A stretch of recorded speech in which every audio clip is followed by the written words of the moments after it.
Y vamos a hacer un análisis sobre algo que ya es noticia. El gobierno ha declarado estado de calamidad pública. A partir de hoy se publicó en el diario oficial. El tema de fondo es la crisis que se está generando en el país por una red vial hecha pedazos, sin mantenimiento desde 2022, los estragos que están causando las lluvias y bueno, todo lo que esto conlleva. Para platicar del tema, contamos ya con dos invitados: Renzo Rosal, analista político independiente, y Edgar Ortiz, abogado e investigador del área jurídica de la Fundación Libertad y Desarrollo, y también es catedrático universitario. Gracias a ambos por atender la llamada. Licenciado Rosal, empezamos con usted. ¿Qué futuro le ve al estado de calamidad publicado hoy en el diario oficial en el Congreso de la República? Buenos días. Buenos días, un gusto estar con ustedes. Un saludo especial a los radioyentes y también a mi amigo ahí, a Edgar Ortiz. Yo creo que en particular lo veo cuesta arriba, ¿verdad? Es decir, porque sabemos que este acuerdo tiene que ser enfrentado en los siguientes días por el Congreso de la República y ahí nuevamente está el laboratorio de prueba para constatar hasta dónde se mantienen ciertas posibilidades de poder respaldar desde el Legislativo esta decisión del Ejecutivo, o por el contrario quedarse nada más en el intento. Además, eso por un lado, la parte política. En términos de contenido, también hay que tomar en cuenta que el supuesto del que tiene que ver con la infraestructura del estado lamentable en que se encuentra la infraestructura del país, pues el estado de calamidad por sí solo obviamente no lo va a resolver. Aquí lo que se busca con el estado de calamidad, o así lo entendería, tiene que ver con restablecer las mínimas condiciones que permitan gradualmente y en una dimensión más de mediano plazo lograr cambios de mayor calado. Así que al final de cuentas este estado de calamidad es como una prueba, una especie de sometimiento, una posibilidad de ver hasta dónde puede gravitar la acción del Ejecutivo, que nos permitiría ver en esta acción con el Congreso si el Ejecutivo ya ha logrado ampliar o por el contrario reducir su margen de maniobra, su margen de posibilidad, su margen de acción, digamos. Está claro que de momento esta suerte de relación de alianza no escrita, pero que se ha dado con algunas expresiones del sector empresarial, están permitiendo darle un poquito una dosis de oxígeno al Ejecutivo, pero pero es un asunto muy paliativo, muy de corto plazo. Y creo que ahí en ese sentido el estado de calamidad podría ser la posibilidad o la oportunidad para provocar un poco acciones un tanto más sostenibles en el tiempo. Eso en principio. Gracias, licenciado Rosal. Paso con el licenciado Edgar Ortiz. Licenciado Ortiz, 6 meses después, ¿cómo ve usted lo que al principio parecía una alianza que de algún modo podía darle al oficialismo algunas posibilidades en el Congreso? Adelante, buenos días. ¿Qué tal? Buenos días. Un saludo a mi buen amigo Renzo Rosal y también a usted, Luis Felipe, y a su audiencia. Vamos a ver. Yo creo que era una alianza legislativa compleja, ¿no? Porque hablamos de una alianza de más de 12 partidos que permitieron de alguna manera la juramentación del presidente Arévalo en enero. Creo que han pasado varias cosas. La primera es que me parece que los puntos de referencia han ido cambiando a lo largo de los meses, ¿no? Naturalmente el 14 de enero la pregunta fundamental de país, no ya digamos del gobierno, sino de país, era la toma de posesión del presidente Arévalo, porque no hay que olvidar nunca el 2023, y los intentos abusivos que hubo por desconocer las elecciones. De manera que las alianzas legislativas se construyeron alrededor de respetar o no la voluntad popular. Creo que eso fue el elemento alrededor del cual inicialmente se forma la alianza legislativa, que primero consigue la junta directiva a favor del partido Semilla, encabezada por Samuel Pérez, luego se anula, la alianza se mantiene alrededor de nuevo, ¿no? De la misma idea, ¿no? Solo que con Nery Ramos al frente. Ahora bien, conforme van pasando los meses, en esta, yo diría, hiperfragmentada alianza legislativa, porque no solo hay 16, 17 partidos en el Congreso, es que a lo interno de distintos partidos vemos fisuras, ¿no? Vemos varias facciones en Vamos, que es un bloque grande, ¿no? Por lo menos 5 o 6 facciones. Dentro de la propia UNE vemos también diferentes, expresiones, de manera que esa hiperfragmentación hace que sea difícil manejar la gente. Y en segundo lugar, creo que el Ejecutivo no marcó la agenda legislativa. Es decir, recordemos que hasta hoy, con el estado de calamidad de hoy, va a ser el tercer proyecto de ley que el Ejecutivo manda al Congreso, ¿no? Siendo uno, el estado de calamidad original, que no tuvo frutos, y el segundo, la reforma fallida a la ley del Ministerio Público para sacar a la fiscal general.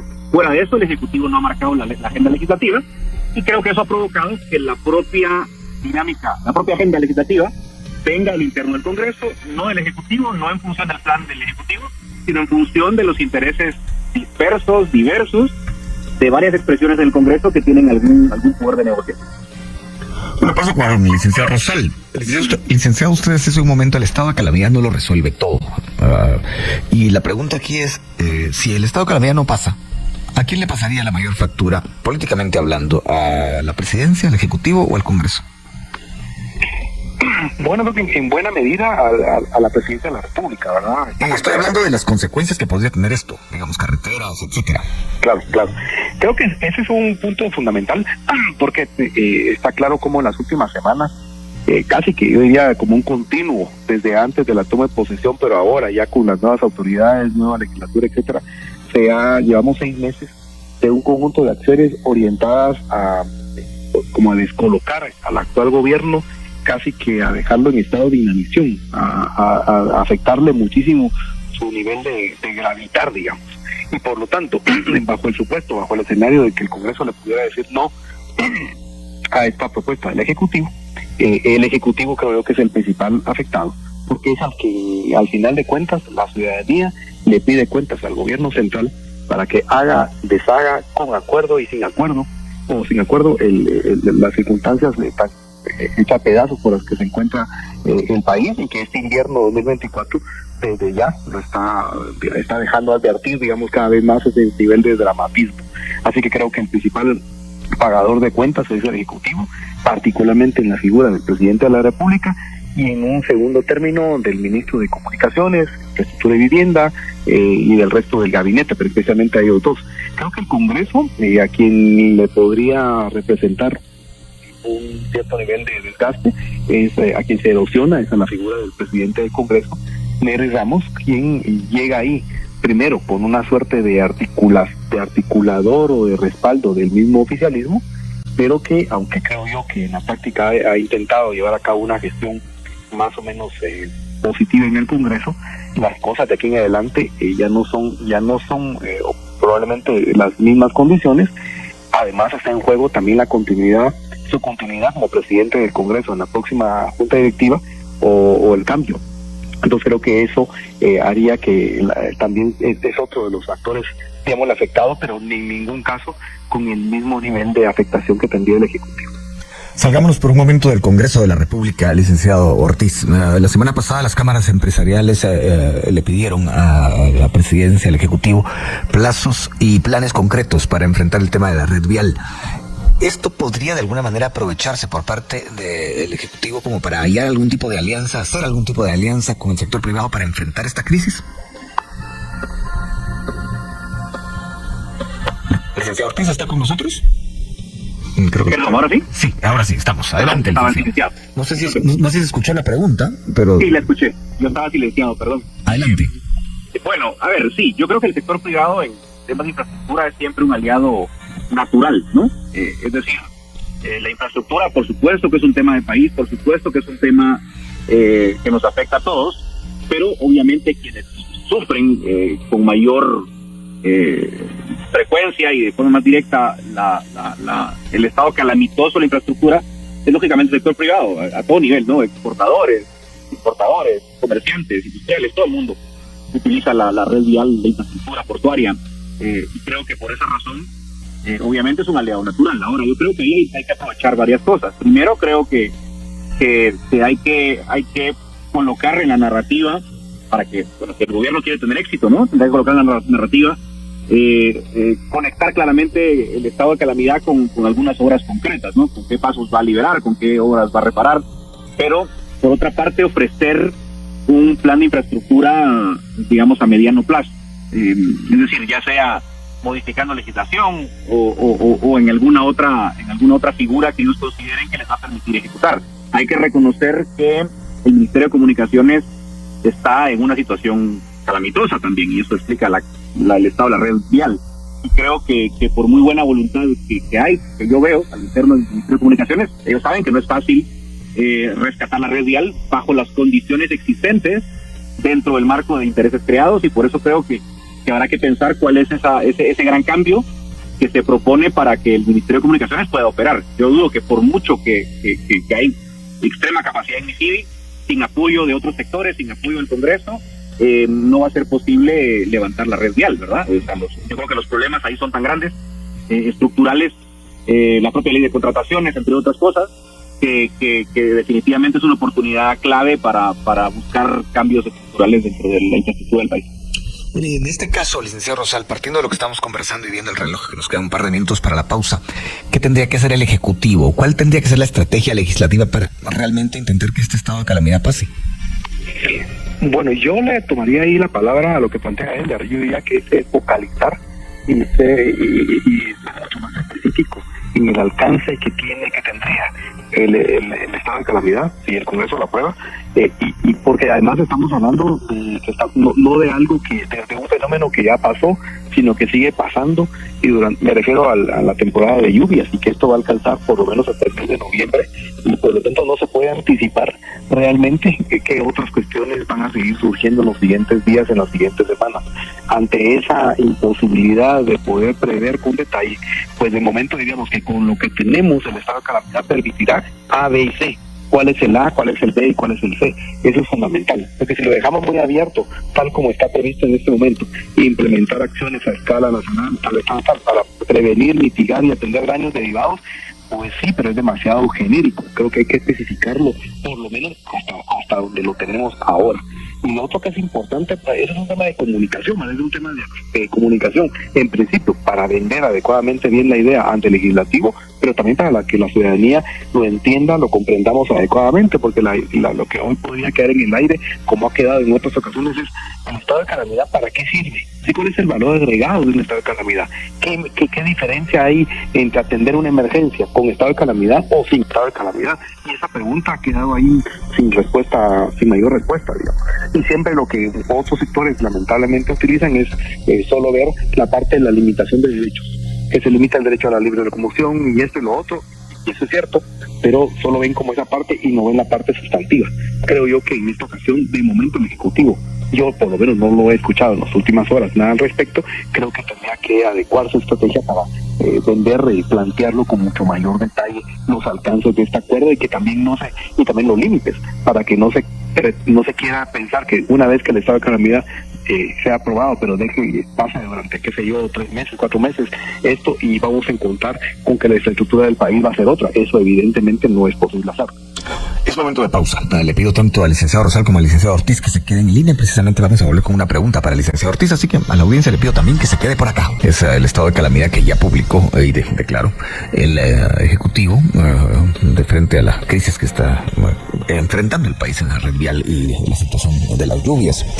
En este caso hablamos con el licenciado Renzo Rosal y el licenciado Edgar Ortiz, para quien va la siguiente pregunta. Licenciado Ortiz, el licenciado Rosal hablaba de la necesidad de comunicar el valor agregado de un estado de calamidad como el que ha presentado el Ejecutivo. ¿Cuán complicado ve usted eso en las circunstancias en las que estamos en este momento en el país? Como le digo, vender una idea de que es necesario este estado de calamidad. Adelante. Gracias. Vean, yo creo que sí es posible. Es decir, vayámonos a la historia, ¿no? En la historia reciente sí ha habido estados de calamidad, temporada de lluvias copiosas, bueno, en todo caso de tormentas más bien, pero creo que la situación de la infraestructura debido a las lluvias da suficientes argumentos para pensar que si está bien acotado y bien justificado, es algo que pueda funcionar en el Congreso. Ahora, yo creo que por eso decían, hay que explicar a la población cuáles son esas restricciones que puedan tener las autoridades para tomar decisiones prontas, ¿no? Sabemos que, por ejemplo, la ley de contrataciones prevé mecanismos largos de contratación, obviamente son los mecanismos comunes de contratación, pero en situaciones extraordinarias pues se requiere un mecanismo más flexible, más eficaz y más expedito para contratar y reparar una carretera, por ejemplo. Entonces, ese tipo de cosas hay que comunicarlas. Y creo que por ahí van un poco enfocados los esfuerzos. Lo otro es, que también puede llegar a ser necesario, y eso hay que explicarlo también, tomar medidas de emergencia, atenciones a poblaciones afectadas por la temporada de lluvias. Entonces, me parece que sí hay argumentos, yo les voy a decir algo, de sentido común, que pueden llegar a justificarlo, y eso es muy importante, porque creo que aquí hay dos temas claves sobre la mesa. Primero, el país. Yo creo que todos tenemos aquí un interés común en que temas como estos no deberían politizarse en extremo, ¿no? Son temas en los que debería haber un consenso general si la justificación es correcta, y creo que la hay. Debería, dice usted, licenciado Ortiz, pero ¿cómo ve la realidad de eso? Bueno, por eso digo, yo creo que el Congreso, si la explicación va correcta, es más fácil persuadirlo. Si hay una evidencia, digamos, puntual y una comunicación asertiva sobre lo que se quiere lograr con el estado de calamidad. Yo creo que si eso se logra, hay oportunidad al Congreso, y llega al segundo punto. Y también me parece que el Ejecutivo no puede permitirse otra derrota en el Congreso. Hago un matiz pequeño. Recordemos que el estado de calamidad está vigente, en tanto el Congreso no lo desapruebe. Entonces, también si hay, elementos de extrema urgencia que el Ejecutivo necesite ejecutar en este momento en estado de emergencia, puede hacerlo hasta que el Congreso no le rechace ese estado de calamidad. Entonces, también eso creo que le da un margen al Ejecutivo para por lo menos rescatar los muebles en las cosas que de verdad no pueden hacerse de otro modo. Bueno, en este caso, licenciado Rosal, no está de más decirlo, creo que siempre que se toca este tema de algún modo se menciona, alguien lo dice, o yo mismo en la pregunta lo planteo, hay desconfianza de la población en muchos casos cuando se dan estos estados de calamidad. Es un gobierno nuevo, es cierto, pero por la historia hay desconfianza. ¿Esto cómo tendría que tratarlo el Ejecutivo? Bueno, este es un gap, ¿verdad? Esto lo convierte esto en un desafío todavía mayor, porque ya no tiene que ver solamente con la parte, digámosle, temática o específica de la infraestructura y todo lo que se comentó, sino también superar esta percepción generalizada que se tiene, y que lamentablemente hay múltiples evidencias que lo confirman, de cómo los estados de calamidad aprobados por el gobierno de la República se han convertido en un festín para corrupción, para el uso de recursos públicos, para supuestamente atender los temas propios de los estados de calamidad, que son más o menos los similares a los que ahora se plantean, pero que en la práctica esos recursos van para otro lado. Superar eso no es sencillo, y eso no es un asunto solamente de comunicación o de reafirmar la narrativa, que en este caso el gobierno desde que tomó posesión y antes pues ha levantado todo el tema de la lucha contra la corrupción y demás, pero yo creo que esta es una gran oportunidad para levantar la otra bandera que va de la mano, que es el fortalecimiento o la atención que se debe prestar a la transparencia, porque recordemos que si bien se ha levantado mucho el tema de lo que planteé brevemente antes de la lucha contra la corrupción, creo que la ciudadanía no tiene suficientemente claro que estamos hablando de dos desafíos que van de la mano, pero que no son lo mismo. Yo creo que esta es la gran oportunidad para plantear la posibilidad de llevar a cabo acciones realmente emblemáticas, claves, de transparencia como tal. Y es esa parte la que creo que el Ejecutivo, ya sea que lo apruebe el Congreso, o si no, como lo dice muy bien el licenciado Ortiz, igual el Ejecutivo tiene que seguir con acciones muy concretas. Este es el momento clave en donde la transparencia tiene digamos, una cancha, no fácil, por supuesto que para nada es fácil, pero es una cancha para ponerse a prueba y poder mostrar desde pasos pequeños, desde cosas aparentemente muy simples, pero sí realmente bastante sistemáticas en favor de prácticas de transparencia, que es lo que históricamente hemos estado esperando los guatemaltecos. En transparencia, ¿a qué me refiero? Por ejemplo, en hacer públicos día a día o semanalmente, pero con periodicidad, a qué empresas, a quiénes son los contratistas que el Estado está planteando, que está contratando, valga la redundancia, para servicios en específico, para el mantenimiento, el restablecimiento de tal tramo, para la limpieza de tal otro, para reparar cierto puente, para 50,000 cosas. Ustedes ir más allá de los portales de transparencia. Correcto, pero como la gente en la práctica, nosotros no estamos viendo los portales así todos los días. Aparte de los portales, hay que informarlo. Es decir, ahora se contrató a esta empresa y cuidar que esa empresa realmente no tenga la mayor, digamos, sombra fantasma de cuestionamiento de cosas graves anteriormente.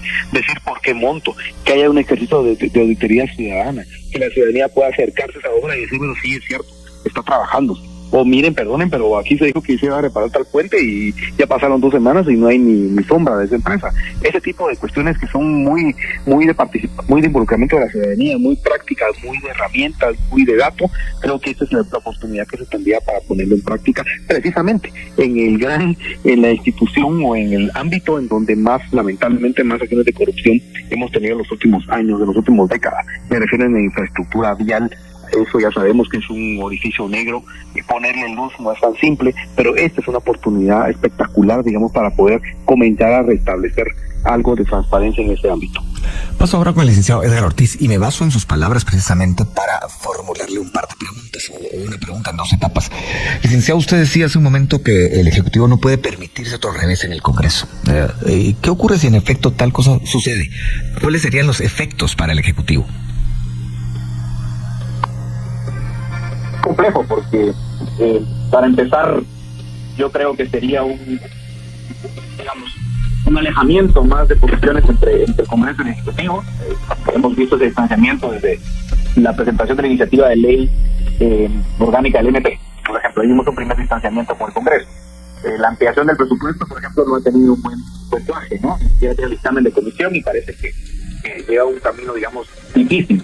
Entonces, tener el estado de calamidad en este momento le va a restar nuevamente posibilidades a otros esfuerzos que el Ejecutivo puede plantear. El Ejecutivo necesita al Congreso para momentos como este, va a necesitar el Congreso luego para elegir cortes, va a necesitar el Congreso más adelante para aprobar su presupuesto del año entrante. Entonces, creo que es fundamental que no sufra otra derrota, y eso lleva, digamos, a hacer un planteamiento muy eficaz, digamos, muy estratégico en el caso actual, para evitar otro revés como los que hemos visto recientemente, y también evitar ese desgaste, ¿no? Porque seguramente si no hay una aprobación en el Congreso va a haber un desgaste mutuo, ¿no? Que de nuevo, como digo, va a alejar las posiciones y va a ser más difícil que temas como su presión presupuestaria, su presupuesto del año entrante o la elección de cortes se tornen cada vez más complejos. Licenciado Ortiz, voy con la segunda pregunta o la segunda etapa del interrogante. Si hace un año, cuando el presidente del Ejecutivo era Alejandro Yamatei y quien presidía el Congreso era Shirley Rivera, se hubiera planteado un estado de calamidad similar, ¿hubiera tenido más posibilidades de ser aprobado? Y si sí, ¿por qué? Sin duda. Yo creo que era otra dinámica que existía entre Congreso y Ejecutivo. Me parece que bueno, las formas y los métodos del presidente Yamatei eran otros, pero tenía claramente una afinidad y un Congreso que siempre le respondió. Francamente, el presidente Yamatei tuvo una derrota en el Ejecutivo en 4 años, precisamente un estado de calamidad. Pero esto fue en agosto del 2021, si ustedes recuerdan, ¿no? Más o menos a mediados, porque ya era prácticamente el último intento de decretar un estado de calamidad después de un año de acción de pandemia. Entonces, el costo político era muy alto y lo perdió por un voto. Recordamos aquella votación en la que el presidente Alan Rodríguez tardó 45 minutos y finalmente no logran 61 votos. Entonces, era una dinámica completamente distinta a lo que el Ejecutivo dominaba prácticamente la agenda legislativa. Bueno, y en ese sentido, licenciado Rosal, ¿cómo ve la situación del actual gobierno con esa dinámica, comparativamente hablando, digo, que tenía el presidente Yamatei, tanto en el Congreso como en el otro poder del Estado, de alguna manera también? ¿Cómo lo ve usted? Bueno, como ya lo mencionaba un poco el licenciado Ortiz, las prácticas y las lógicas y los incentivos que dominaban en el escenario anterior eran totalmente diferentes. Y también en este caso tenemos que tomar en cuenta que, si bien es cierto que existe un grupo de parlamentarios, de legisladores que representan al oficialismo, estos mismos no pueden fungir legalmente, digamos, no pueden fungir como bancada en el Congreso de la República. Están en buena medida, aunque no les guste, digamos, pero están en el escenario secundario, casi que como espectadores de muchas cuestiones en el Congreso. Entonces, si el Ejecutivo no tiene plenos jugadores en la cancha legislativa, pues está absolutamente aún más amarrado.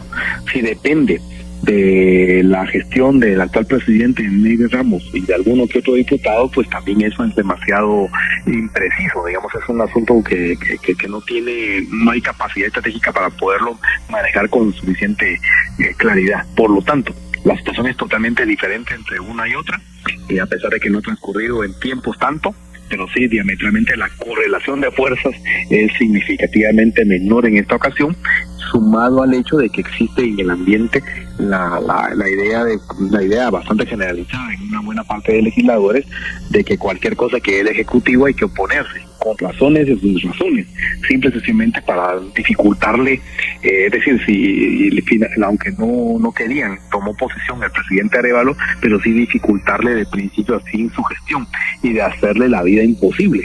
Y este año 2024 se ha caracterizado mucho por eso. También el Ejecutivo evidentemente no ha sido un jugador con la suficiente garra, con la suficiente, digamos, capacidad de manejo, de entendimiento, de visión, de inclusive de somatar la mesa, como en otras ocasiones he utilizado ese mismo término, lo vuelvo a reiterar acá, la capacidad de poder direccionar, digamos, acciones políticas en ese sentido. Así que el conjunto de factores da como resultado que el Ejecutivo tiene poca capacidad de gravitar en el Legislativo con esta iniciativa y con casi que con cualquier otra. Habría que sumar hacia los siguientes meses, por ejemplo, el proyecto de presupuesto 2025. Todo viene, claro, por supuesto. Por mencionarle algún otro desafío a la vuelta de la esquina. Y bien, hasta acá el video de hoy. Recuerden que ustedes tienen la última opinión que pueden dejar acá abajo en la cajita de comentarios. Dicho esto, nos vemos hasta el siguiente video. Adiós.